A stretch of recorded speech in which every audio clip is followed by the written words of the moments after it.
اعوذ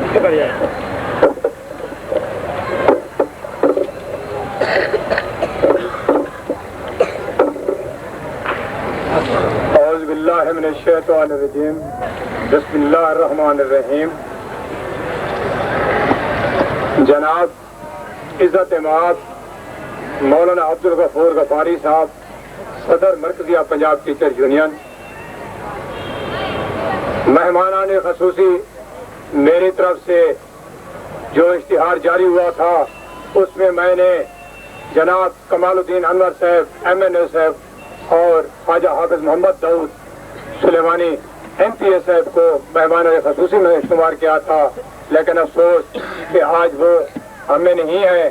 ان کو وزیر اعظم محترمہ بے نظیر بھٹو صاحبہ نے پابند کر لیا ہے، لیکن ان کی بدولت میرے مقدر جاگ پڑے کہ میری اس محفل میں میرے ایک مہمان خصوصی خواجہ غلام نظام محمود صاحب ان کے جگہ تشریف لائے، اور میں سمجھتا ہوں کہ میری تمام کمیاں پوری ہو گئی ہیں. میں ان کا انتہائی شکر گزار ہوں. اس کے بعد باقی ایجوکیشن آفیسران صاحب اور میرے معزز اساتذہ گرامی، السلام علیکم. آج کا دن ہمارے لیے انتہائی خوشی کا دن ہے کہ ہمارے مرکزی قائد اور افسران بالا کے علاوہ ایپکا کے مرکزی قائد ہم میں موجود ہیں. ہم اسی تعلیمی کانفرنس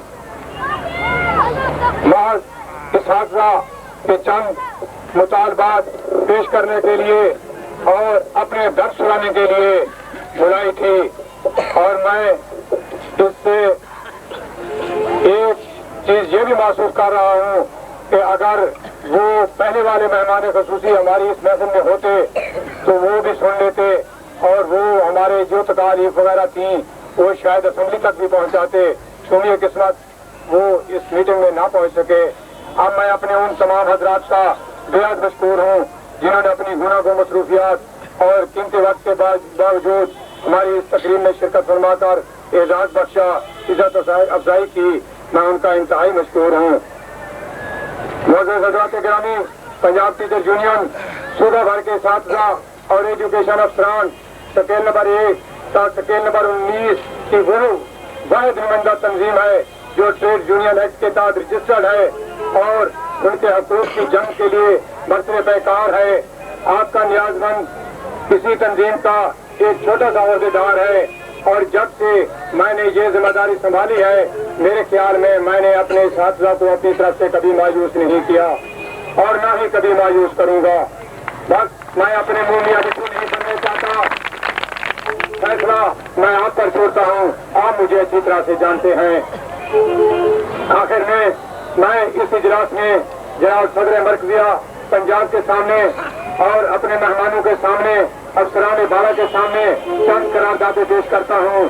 امید ہے کہ آپ ان پر خصوصی توجہ فرمائیں گے. جناب والا، سب سے پہلے میں اپیل کرتا ہوں کہ تعلیمی اداروں میں سیاسی مداخلت بند کی جائے، اساتذہ کے انتقامی تبادلہ جات بند کیے جائیں، ورنہ میں اساتذہ برادری کا ساتھ کبھی نہیں چھوڑ سکتا. میری جان بھی ان کے لیے حاضر ہے، میرا ایمان بھی ان کے حال کے لیے حاضر ہے، جس کا میں نے حال وفاداری کے روز ایسا کرنا چاہتا تو اکیلا نہیں چھوڑ سکتا ہوگا. اب بھی میں ان کے ساتھی ہونے کا ایک بار پھر اقرار کر رہا ہوں، چاہے مجھے پھانسی کے پتے پر بھی جانا پڑے گا ان کے ساتھ. نمبر 2، معلمین کے بچوں کے لیے ہر باقاعدہ بچی کے لیے کوٹا مقرر کیا جائے. آپ کو کوٹا کو PDC کے لیے 7.5% مقرر کیا گیا ہے، وہ ناکافی ہے. کم از کم کوٹا 25% ہونا چاہیے، اور باقی تمام کے لوگوں بچی کے لیے بھی مقرر ہونا چاہیے. نمبر 3، اساتذہ کے GP فنڈ کنویں میں جا رہے ہیں. مجھے حیرانگی ہے کہ ہمارا کوئی GP فنڈ، ہمارا کوئی تنخواہ کا بل بغیر GP کے نظر کے پاس نہیں ہوتا. اگر وہ بغیر نظر کے پاس نہیں ہوتا تو آخر ان کی افراد کہاں جاتی ہے. میں اپنے افسران بالا سے یہ گزارش کروں گا کہ کوئی ان کا حساب کتاب کوئی لینے والا کوئی ہے. میں اپنے یونین کے نمائندوں سے یہ پوچھوں گا، مرکزی قائدین سے بھی پوچھوں گا، سردار امان اللہ خان لغاری سے بھی پوچھوں گا، جو دراجگاہ میں بیٹھے ہوئے ہیں، اگر ہمارے GP فنڈ کہاں جا رہے ہیں، کس کھاتے میں جا رہے ہیں. क्यों हमें स्लिप नहीं दिए जाते, क्यों हमारे एक साथ छाड़ की जाती है। अगर हमने क्या गुनाह किया है। जब हमारे टीचर रिटायर होते हैं तो उन्हें अपने जीपी फंड का नंबर भी नहीं मिलता। असलम का खान की बजाय वो सलमा खान लिखा हुआ होता है। उन्हें यह दुरुस्ती कराना भी बड़ी मुश्किल में पड़ जाता है कि आपका मैं नर हूं या मादा हूं। बड़े अफसोस की बात है कि उनका हिसाब किताब लेने वाला आज तक कोई नहीं निकला। मैं इस तहसील में बैठा हूँ, मैं मजबूर हूँ। मैं तहसील की सतह पे जो कुछ मुझे काम करना होता है मैं निभाता हूँ। मैं सरदार अमान खान निगारी अपने मर्द की फैज से गुजारिश करूंगा कि यह तहसील का मसला नहीं, जिले भर का मसला है। मेहरबानी फरमाकर जितना जल्द हो सके इधर में सरदार अपना नूरखान बाबर नायब सदर पंजाब और उधर जनाब मौलाना अब्दुल गफूर गफारी साहब से मैं गुजारिश करूंगा कि वो ऊपर अपने एजी ऑफिस से मिलकर ये हमारा मसला हल करें, जो कि इंतहाई जरूरी मसला है हमारा। मेहरबानी करके हमारे सालाना स्लिप जारी किया जाए और हमारी शार्ट किस्तें वो उनका इंतजाज किया जाए। नंबर 3, इसातिज़ा के PTC इसातिज़ा से लेकर SSC तक सिलेक्शन ग्रेड बर वक्त तादाद के मुताबिक नहीं किया जाता। मैं अपील करता हूँ कि सिलेक्शन ग्रेड की फरिश्तें जल्द जारी की जाएं। जनाबे वाला मेरिट के लिए हम हाई कोर्ट तक पहुँचे फिर भी अपना मकसद हल करके न पाए, क्योंकि हमारे DPI साहब और अफसरान बाला ने मेरिट गलत तरीका पर रैद किया, जो कि इंतहाई अफसोसनाक है। FA और BA पास PTC तो इसी साल के भी भर्ती हो गए हैं, मगर गरीब का बेटा जो कि PTC मैट्रिक है वो ना तो BA कर सकता है, ना FA कर सकता है, ना ऊपर अपनी भर्ती के लिए अपना वो नंबर ले सकता है। मैं कहता हूँ कि ये मेरिट इंतहाई जुल्म के साथ बनाया गया है।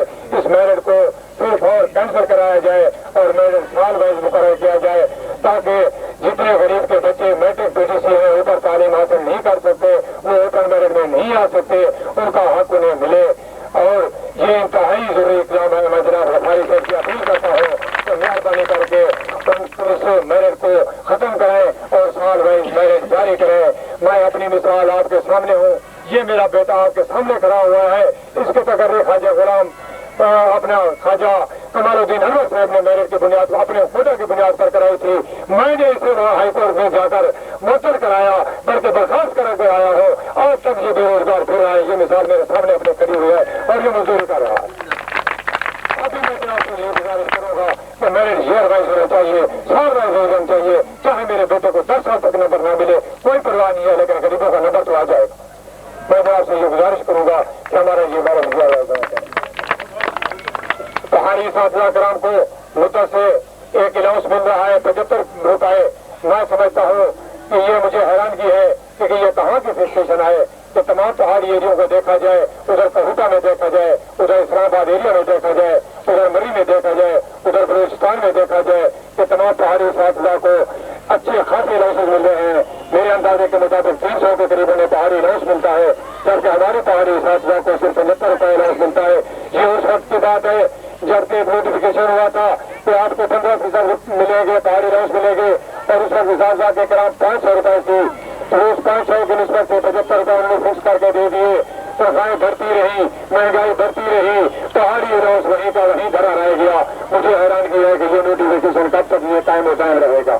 मेहरबानी करके मैं गफारी साहब की खिदमत में इल्तिमास करूंगा कि इस नोटिफिकेशन को कैंसिल करवाएं और पहाड़ी इसातिज़ा कराम के लिए जो कि मुश्किल और दुश्वार गुजार इलाकों में अपने वक्त गुजार रहे हैं, 40-40 मील दूर पैदल चलकर उनको वहाँ स्कूल में जाना पड़ता है और इस मुश्किल में वहाँ जाकर वो अपना गुजारा करते हैं। उनका पहाड़ी अलाउंस बढ़ाने के लिए मेहरबानी करके नोटिफिकेशन जारी कराया जाए। कम अज कम 20% उनका जो है ना वो पहाड़ी अलाउंस जारी किया जाए। मैं इसके पुरजोर अपील करता हूँ। किसी प्राइमरी स्कूल में दर्जा चहारम का मुलाजिम नहीं, ये दूसरे जुल्म की बात है कि इसातिज़ा कराम जब सुबह सवेरे स्कूल में जाते हैं तो एक हाथ में झाड़ू होता है, दूसरे हाथ में बाल्टी होती है। मैं मालूम नहीं कि ये कब से चीजें देख रहा हूँ कि बस्ती के लोग इसातिज़ा कराम को पीने के लिए पानी इस वजह से मुहैया नहीं करते। वो कहते हैं कि ये मेरा इनके पास गिलास हो जाते हैं, वो तो ये साथ खा जाते हैं खुद, हम इनकी कैसे हम करके पानी भरते या सफाई करते हैं। एक 25 रुपए से गिलास मिला करता था वो आपका जो खाद को रोड का, वो भी दूसरा तीसरा साल बंद हो गया है। ये मेहरबानी करके हर प्राइवेट स्कूल में एक दर्जा चहारम का मुलाजिम होना चाहिए जो कि बच्चों को के लिए पीने का पानी मुहैया करे, स्कूल की सफाई का काम करे। मेहरबानी फरमाकर प्राइवेट स्कूलों में दूसरा मामला जो मैं आप जनाब के होश गुजार कर रहा हूँ वो ये है कि जब से ये पहाड़ी जनाना मदारस चले आ रहे हैं और यहाँ पहाड़ी उस्तानियाँ तैनात की गई हैं, आज तक ना मैदान वालों ने इन्हें अपने खाते में डाला है और ना हमारे जो है अपने मैदानी जनाना साइड वालों ने अपने खाते में डाला है और ना मर्दाना खातों में डाला है। वो बेचारियाँ सिर्फ तनख्वाह ले रही हैं, उनका नहीं इल्म कि उनको कुछ रेशन ग्रेड वाले कोई बात भी कभी उनके कानून में पड़ेगी या नहीं पड़ेगी। जनाना साइड के पास जाते हैं तो वो कहते हैं कि आप तो हमारे खाते में है नहीं। अगर मर्दाना के पास जाते हैं तो वो कहते हैं तो आपकी तनख्वाहें ड्रा कराया है, बाकी आपका खाता तो जनाना में चलेगा। मुझे हैरानगी है कि फिर आपने रखा क्यों हुआ? मेहरबानी करके उनके सुरेशन ग्रेड का नोटिस लिया जाए। आप अगर वो तनख्वाह मर्दाना खाते से ले रही है तो उनको सुरेशन ग्रेड भी मर्दाना खाते से मिलेगा। फिर और उनकी सुनवाई की लिस्ट तैयार की हुई है हमने, मेहरबानी फरमाकर उनको सुरेशन ग्रेड दिया जाए जब से वो तैनात है। मेहरबानी होगी ये और भी उनके साथ सख्त नाइंसाफी की जा रही है। पीटीसी और सीटी साजा की इजाफी तालीम के लिए जो डिवीजन की शर्त रखी गई है, मैं हैरान हूँ कि ये कितना ही जुल्म है।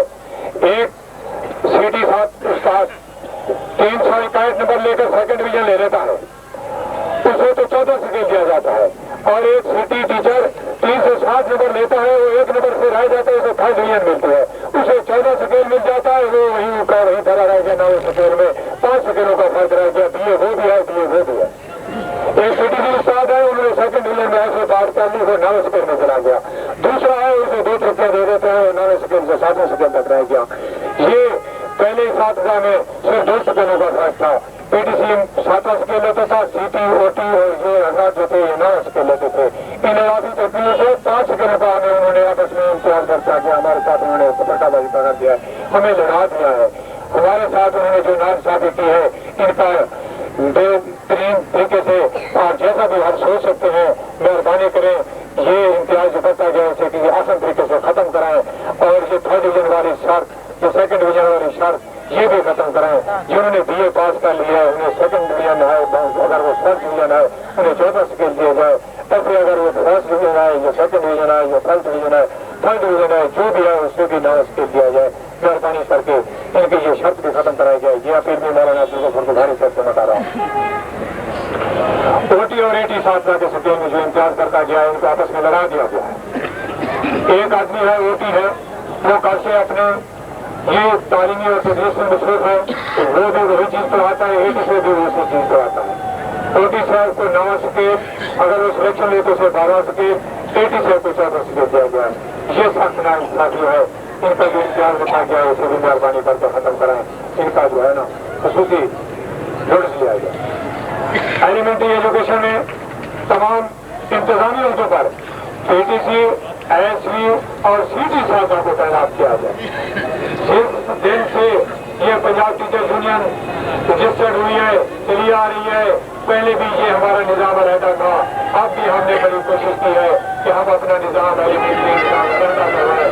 इसी तरीके से केस में हमारी जान छूट जाए। हमारा ये सबका डीपीआई है, इस चीज पर नतीजे है कि एलिमेंट्री को ऐसा नहीं करना चाहिए। पिछले साल 11 नवंबर 1996 में जनाब रसाई साहब की कार पर हमने उस डीपीआई साहब को बता दिया था कि वो कहते थे कि ये पंजाब टीचर्स यूनियन का कोई वजूद नहीं है।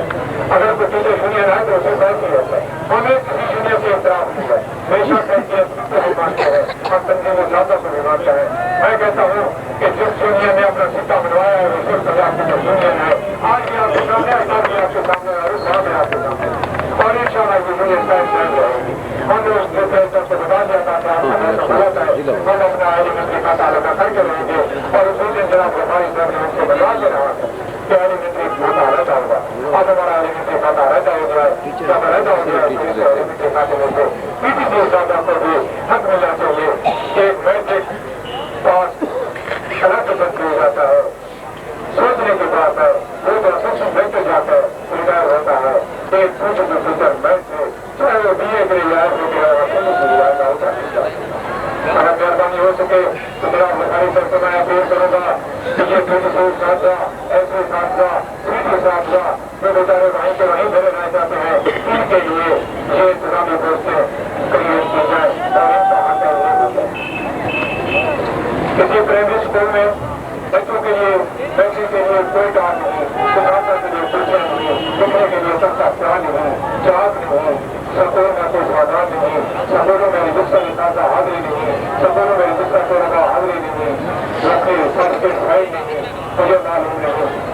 क्या हम अपनी वोट को लेकर ये हमारा इंतहाई अहम मुद्दा है। मेहरबानी फरमा कर इसकी 2005 रही है ताकि छात्राएं जो है ना अपनी वोट से होकर किसान का काम जो कि अहमियत है मेहरबानी फरमाकर सहारा दिया जाए, उनका हक है। और दूसरी चीज जो है तो उनके लिए जैसे कि 4% फार्मूला ये उनको शुरू कर हिसाब के लिए लागू किया गया है, इन ऐसे हिसाब के लिए और इसी विभाग के लिए 4% फार्मूला लागू होना चाहिए। इसकी मैं पूरा करूँगा। मैं बुनियादी वाला जो भी गुजारिश करता चला आ रहा हूँ तो शुक्र व्यवस्थादान है, उसको मैंने अपने सिद्धार्थनामे में नहीं लाया, इस वजह से नहीं लाया कि मैं खुद शुक्र था। मेरे शायद वाला ये समझेंगे, शायद मेरे ऑफिस आने वाला ये समझेंगे कि इसे अपनी लालच कर गई है। मेहरबानी सरकार कर इन्हें कोई टीएडीए नहीं मिल रहा, इनका भी कोई टीएडीए का बंदोबस्त करें। इनके जो बाकी जिला लिया, जिला मुजफ्फरगढ़, जिला राजनपुर अपने टीएडीए को छोड़ कर चुके हैं। एक ही जिला है जो इस टीएडीए से महरूम है। और मैं तो ये भी अपील करूंगा कि पीटीसी हजरात ने क्या जुर्म किया है कि उनको टीएडीए नहीं मिलता। अगर उनके ट्रांसफर होते हैं तो उनको लिख दिया जाता है कि नो टीएडीए। अगर इसके क्या वजह है? अगर वो टीचर नहीं, वो खर्च करके नहीं जाते, उनके ट्रांसफर नहीं होते, एसएससी का दबाता है उसे टीएडीए दिया जाता है, एससी का उसे टीएडीए दिया जाता है, अगर सीटी का उसे टीएडीए दिया जाता है। अगर आप लोगों के ट्रांसफर हो तो आप पहले टीएडीए एडवांस ले लेते हैं, तो पीटीसी हजरात का क्या हक नहीं है? मैं आपसे पुरजोर अपील करूंगा तो पीटीसी हजरात के लिए भी टीएडीए अनाउंस जारी की जाए। बाकी हमारे लिए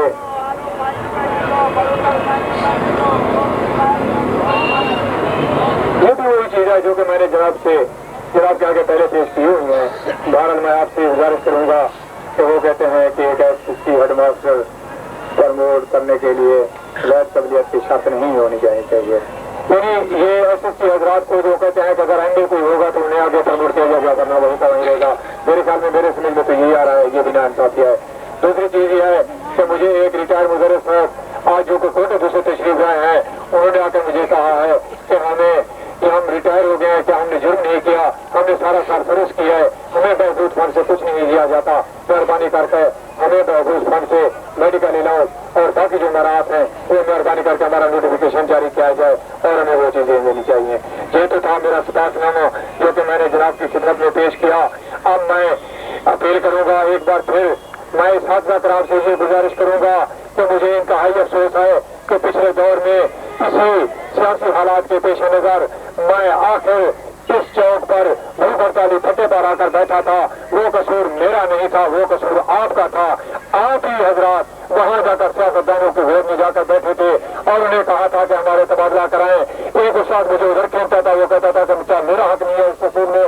दूसरा उस्ताद मुझे उस वक्त खेलता था क्या, तो वो कहता था कि मैं नहीं आ सकता, क्या ये आप सदर हैं? मैं कहता हूँ कि अगर हमारे साथ करार किसी सियासतदान के पास न जाए तो इससे कोई और चीज बेहतर हो सकती है।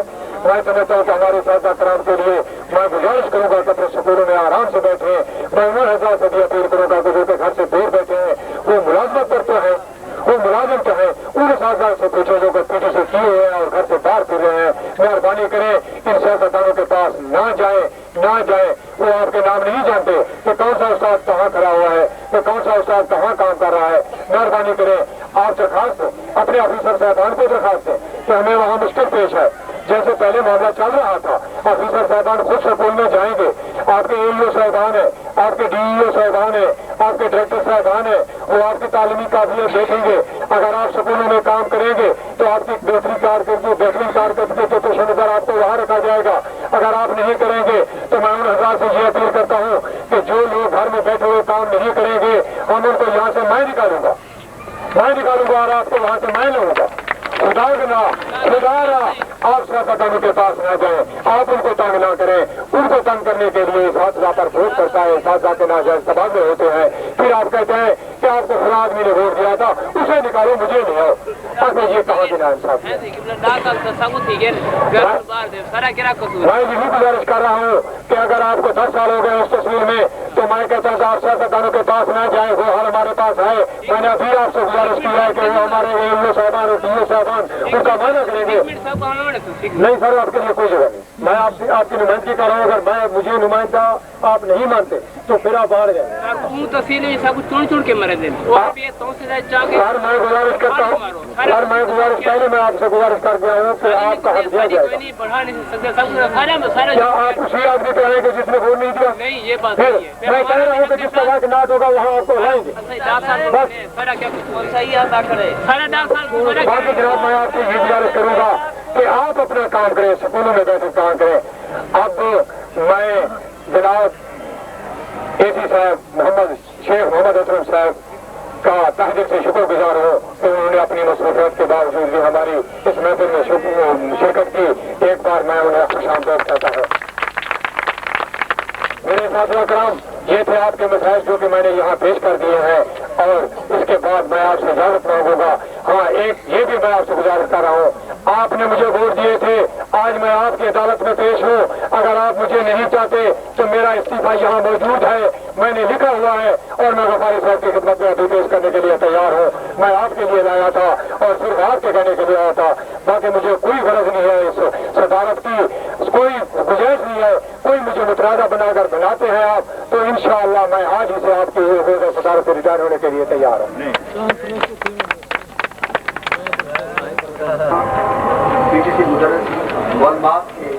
میں گزارش یہ کروں گا, ڈائریکٹر صاحبان تشریف فرما ہے. عرض یہ ہے کہ جس وقت ان کو علیحدہ کیا گیا تھا, بلکہ ضم کیا گیا تھا, تو مردوں کو, پہاڑی مردوں کو, اساتذہ کرام کو میدانی اساتذہ کرام کی لسٹ میں شامل کر دیا گیا تھا. لیکن اساتذہ کو, معلومات کو زنانہ اساتذہ کے ساتھ شامل نہیں کیا گیا تھا. وہ کیوں نہیں کیا گیا تھا کہ اس وقت کے ہمارے ڈی او صاحب, نظامی صاحب جو تھے, ان کی اس میں کچھ ذاتی مفادات تھے اور انہوں نے وہ اس اسکولوں کو اپنے پاس رکھنا چاہتے تھے. حالانکہ یہ اس وقت مسئلہ طے ہو سکتا تھا, جو انہوں نے نہیں کیا. اب میں ڈائریکٹر صاحب سے گزارش کروں گا کہ وہ ان معلومات کو زنانہ جو میدانی معلومات ہیں ان کے ساتھ شامل کیا جائے تاکہ ان کو سلیکشن گریڈ وغیرہ مل سکے. کیونکہ میں اس پر پوری ورک کر چکا تھا اور میں اس کی پوسٹ علیحدہ کر چکا تھا, اور جو اب بھی دفتر میں موجود ہیں جب میں اے ای او تھا, تو بہرحال میں یہ گزارش کروں گا کہ ان کی اے ای او علیحدہ ہے, زنانہ اے ای او ہے. اس لیے بہتر یہی ہے کہ اس کو بھی زنانہ ڈی او کے حوالے کر دیا جائے.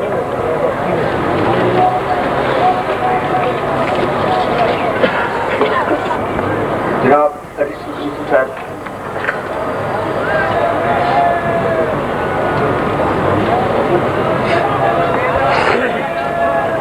اب میں جناب ایڈیشنل کمشنر صاحب کا مشکور ہوں کہ وہ ہماری اس محفل میں تشریف لائے. اس لیے میں آپ کو بتاتا چلوں کہ وہ ایک استاد کے لڑکے ہیں اور ان کو تعلیم سے بہت ہی زیادہ دلچسپی ہے. اب میں شیخ محمد اسلم ارشد صاحب سے گزارش کروں گا کہ وہ اپنے خیالات کا اظہار فرمائیں.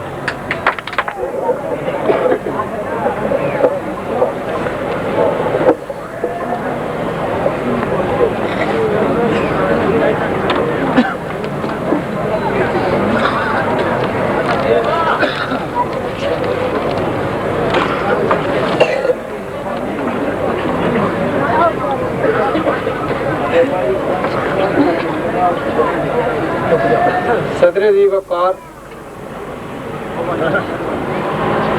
جناب, معزز اساتذہ کرام, مہمانان گرامی, السلام علیکم. ایک روزہ تعلیمی کانفرنس کے انعقاد میں میں پنجاب ٹیچرز یونین تحصیل توسا شریف کے منتظمین کو مبارکباد پیش کرتا ہوں کہ جنہوں نے اس دور افتادہ بے آب و گیا سرزمین پنجاب پر اس کانفرنس کا انعقاد کر کے معیار تعلیم کی پستی اور اس کے اسباب, صحت مند معاشرہ کی ضرورت کو جدید نظام تعلیم سے منطبق کرنے کے لیے بحری علم کے موتیوں کو اکٹھا کر کے انہیں ایک تصویر کی صورت دے کر یہاں کے باشیوں کی ایک دیرینہ خواہش کو پورا کیا ہے. میں جناب عبدالغفور غفاری صاحب, صدر ٹیچرز یونین اور مہمانان گرامی کا ممنون ہوں کہ انہوں نے مجھے اس کانفرنس میں شرکت کی دعوت دی. روز بروز گرتا ہوا معیار تعلیم اور امتحانات میں طلبہ کی ناکامی کا بڑھتا ہوا تناسب ماہرین تعلیم کے لیے خطۂ لاینحل کی حیثیت اختیار کر چکا ہے۔ مفکرین تعلیم سر جوڑ کر بیٹھتے ہیں مگر مایوسی کے سوا کچھ حاصل نہیں ہوتا۔ حالانکہ یہ فیضان نظر بخشا گیا ہے اہل مکتب کو، یہ فیضان نظر بخشا گیا ہے اہل مکتب کو، صدف ہے اسے کر لیتے ہیں جو لال و گہر پیدا۔ سوال یہ ہے کہ ان حالات میں معیار تعلیم کی پستی کی ذمہ داری کس پر ہے؟ آخر وہ کون سے داخلی اور خارجی عوامل ہیں جن کی کار فرمائی سے بچوں میں تعلیم کا شوق روز بروز ناپید ہو رہا ہے؟ عام طور پر یہی کہا جاتا ہے کہ ہمارے گھروں کے ناخوشگوار ماحول میں بچوں کی بنیادی تربیت صحیح نہیں ہو سکتی۔ ہمارے سکولوں اور کالجوں کا طریقہ تعلیم اس قدر ناقص ہے کہ طلبہ کے طبعی میران کا احترام نہیں کیا جاتا۔ غیر ضروری تدریسی کتب کے بے ہنگم بوجھ میں اضافہ کیا جا رہا ہے۔ تعلیمی اداروں کی عمارتیں ناکافی اور غیر موزوں ہیں۔ ہماری محدود دستگاہیں طلبہ کی بڑھتی ہوئی تعداد میں ان کو صحیح تعلیم و تربیت کی راہ بہت کی مشکلات پیدا کرتی ہیں۔ غیر متوازن نصاب تعلیم اور ہوش ربا گرانی اس کیفیت کا سب سے بڑا سبب ہے۔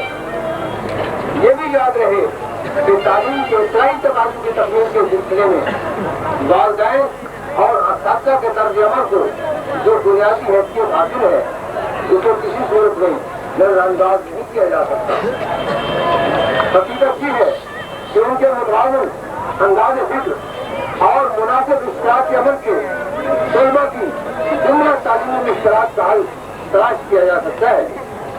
معیار تعلیم کی پستی کی ایک بڑی وجہ یہ ہے کہ ہمارے طلبہ تدریسی مضامین کا انتخاب کرتے ہوئے سوچ بوجھ اور احتیاط کے کام نہیں لیتے بلکہ نہایت غیر ذمہ داری کا ثبوت دیتے ہیں۔ اکثر طلبہ اپنے ذہین ساتھیوں کو دیکھا دیکھی مشکل مضامین لے لیتے ہیں لیکن ان مضامین میں طبعی لگاؤ نہ ہونے کی وجہ سے ناکام رہتے ہیں۔ آج سے کچھ عرصہ پہلے استاد اور شاگرد کے درمیان محبت، احترام اور عقیدت کا جو رشتہ موجود تھا مگر آج یہ کیفیت ہے کہ طلبہ کے دلوں میں اس موسم ہستی کے لیے تعظیم و تکریم کا جذبہ یکسر مفقود ہو چکا ہے۔ یہ ناقابل تردید حقیقت ہے کہ جو طلبہ اپنے اساتذہ کا احترام کرتے ہیں وہ ہمیشہ ان کی توجہ کا مرکز رہتے ہیں۔ معیار تعلیم کی پستی کا ایک اور اہم سبب یہ بھی ہے کہ اس دور میں اساتذہ بڑی حد تک اقتصادی ضرورت والی معاشی بے اطمینانی کا شکار ہے۔ استاد کو فکر معاش سے نجات دلا کر معاشرے میں اس کے وقار کو اگر بلند کر دیا جائے تو کوئی وجہ نہیں کہ وہ نئی نسل کی تعلیم و تربیت کا فریضہ اطمینان قلب کے ساتھ سر انجام نہ دے سکے۔ انگریز نے اس سرزمین پر سینکڑوں سال حکومت کی کہ وہ یہاں سے نہیں جانا چاہتا تھا، اس لیے اس نے نظام تعلیم کے ذریعے یہاں کے رہنے والوں میں غلامی کے جراثیم پختہ کرنے شروع کر دیے۔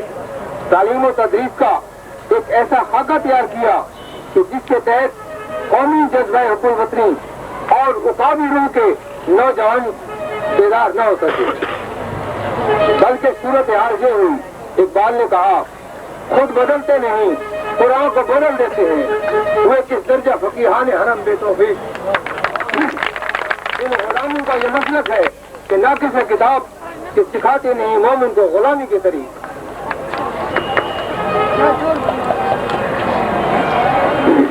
یہاں کے نوجوانوں وہ چھوٹی چھوٹی ملازمتوں کو اپنے مقصود بنا لیں تعلیمی اور تربیتی پروگرام کے ساتھ دوسرا بنیادی اقدام یہ ہونا چاہیے کہ ملک کے تمام قوانین کو اسلامی سانچے میں ڈالا جائے تاکہ اسلام کی اخلاقی تعلیمات اور تہذیبی اقدار کو معاشرے کے اندر عملاً رائج کر کے قانون کی طاقت کو بھی استعمال کیا جا سکے۔ جب نئی نسل کے دل میں یہ بات عقیدت بن کر بیٹھ جائے گی کہ وہ ایک بہترین امت ہے اور وہ دنیا کی رہنمائی کے لیے پیدا کی گئی ہے، تو وہ خود اس عظیم منصب کے اہل بننے کے لیے صحیح کریں گے۔ وقت کی عظیم قوتیں اور حکومتیں ان کے قدموں میں جھک جائیں گی۔ ضرورت ایک ایسے نظام کی ہے جو آج کے مسلمانوں کو اس کی شوکت رفتہ کا احساس دلا سکے، کیونکہ ماضی بغیر حال اور مستقبل کے تعمیر نہیں ہو سکتا۔ جیسے اقبال نے کہا ہے، سبق پھر پر صداقت کا، عدالت کا، شجاعت کا، لیا جائے گا تو اس سے کام دنیا کی امامت کا۔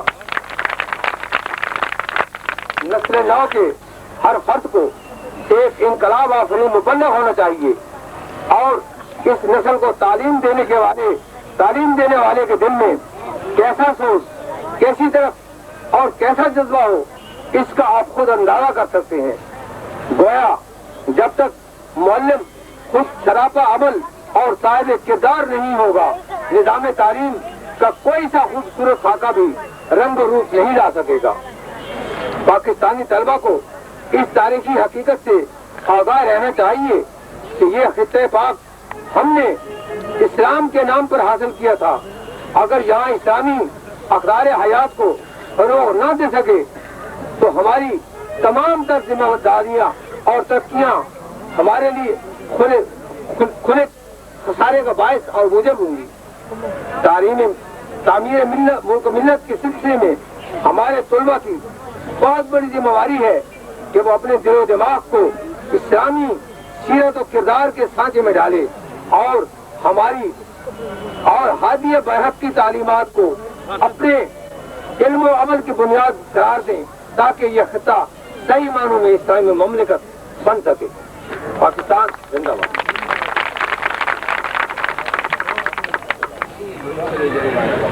اخوان صاحب،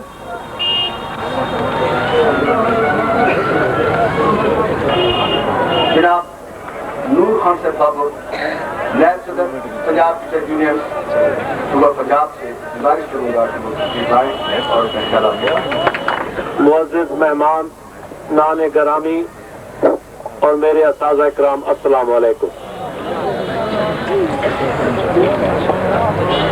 مجھے آج بہت سکھ ہوا ہے یہ بات سن کر کہ جی فلاں اساتذہ کا تبادلہ فلاں جگہ ہو گیا اور فلاں اساتذہ کا جگہ فلاں تبادلہ ہو گیا۔ بہت افسوس کی بات ہے۔ میں کہتا ہوں وہ ڈپٹی ایجوکیشن افسر یہاں رہنا ہی نہیں چاہیے جو استاد کا تبادلہ کرے۔ غلط تبادلہ پنجاب کی تو یونین نہیں چاہتی۔ اگر استاد پڑھاتا ہے اس کا رزلٹ 100% ہے، کسی کی جرت نہیں اس کا تبادلہ کرے۔ یہ میرے ڈائریکٹر صاحبان سنے اور یہ میرے ڈائریکٹر صاحب کا وعدہ ہے۔ ملغانی صاحب نے بھی کہا تھا، حسین احمد بھٹی صاحب نے کہا تھا کہ جس اساتذہ کا رزلٹ 100% ہے، کسی کا باپ اس کا تبادلہ نہیں کرتا، وزیر اعظم بھی ہو۔ ہم پڑھاتے ہیں، ہم پہلے حق ادا کرتے ہیں، حق ادا کرنے کے بعد ہم اپنا حقوق مانگیں گے، اگر آپ نہیں دیں گے ہم چھینیں گے۔ مجھے بہت دکھ ہوا ہے اور یہ میں ڈپٹی ایجوکیشن افیسر یا جس ڈسٹرکٹ ایجوکیشن افیسر نے تبادلے غلط کیے ہیں، یہ میں ان کو اطلاع دینا چاہتا ہوں کہ 1 ہفتے کے اندر کینسل کریں، ورنہ ہمارے ہاتھ ان کے گریبان تک ہو گئے۔ ہم بالکل تقسیم کریں۔ اگر میں غلط ہوں مجھے ڈانٹو، مجھے نکالو، اگر میں صحیح ہوں مجھے اپریشیٹ کرو، میرا حق بنتا ہے۔ جو بچے اپنے ماں باپ اپنے بچے کو سکول بھیجتے ہیں وہ استاد کی ذمہ داری پر بھیجتے ہیں۔ استاد کی بھی ذمہ داری ہے کہ اس کو صحیح معنی پڑھائے، اس کو صحیح معنی تعلیم دے۔ تو یہ میں ریکویسٹ کے ساتھ